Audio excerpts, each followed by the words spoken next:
honestly feel like Laverne Cox is a real positive influence on just for both the transgender and I guess the cisgender community. She's a very patient, a very loving woman, and she doesn't advocate hate. She wants to spread understanding and love and acceptance for everyone. And given that many transgendered people are, mispronounced and misunderstood by many cisgendered people, it's really great to have her advocating for us and talking and trying to educate other people about this, I guess, strange thing, even though it's perfectly normal. Oh my God, this feels so amazing. All this love that you're giving me tonight. I have to say that a Black transgender woman from a working class background, raised by a single mother, that's me, getting all this love tonight, this feels like the change I need to see more of in this country. Laverne Cox, I said before, I think her presence in the public eye has been really positive to me. I think that she handles herself really well in that, I think that people just listen to her, and I think she is having a good impact by being present in the public eye, I guess, as you're calling it, and I think making a positive difference for trans people. I would never be so arrogant to think that someone should model their lives after me, but the idea of possibility, the idea that I get to live my dreams out in public, hopefully will show other folks that is possible, and so I prefer the term possibility model to role model.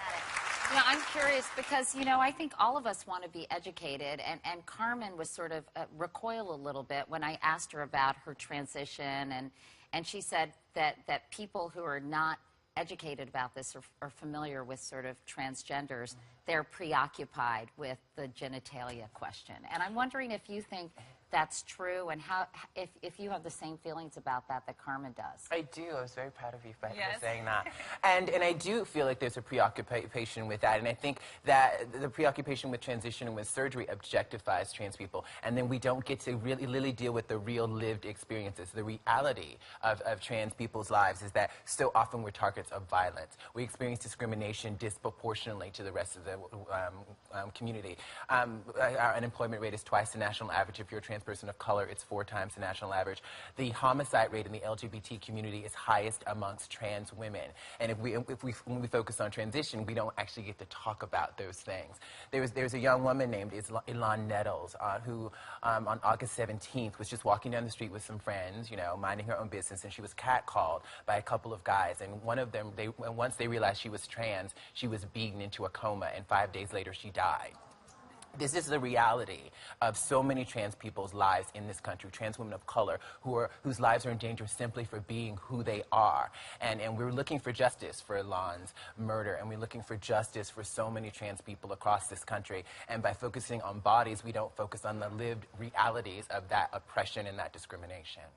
Laverne Cox, and Katie Couric goes, I am so angry.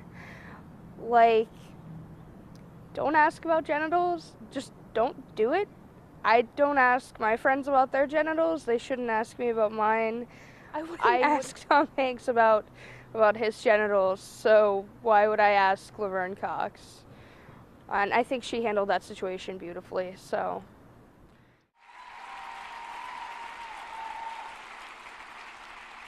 There is enough spotlight to go around if we love each other, and if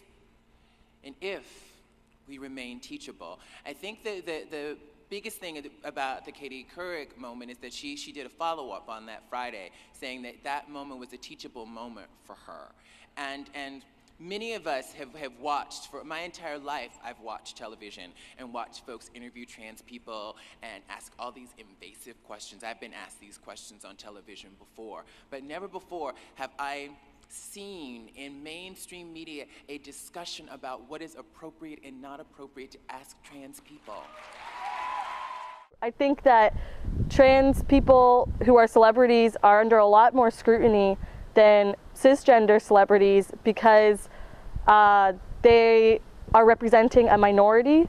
So, and trans people are an extremely underrepresented minority. There's a lot that the public doesn't know about being trans because it hasn't been something that could really be talked about openly for so long. So I think that people like Laverne Cox are under more scrutiny because the public's trying to figure out trans people, what does it mean to be trans, what are trans people like, without realizing, they're just people, like everyone else, just people.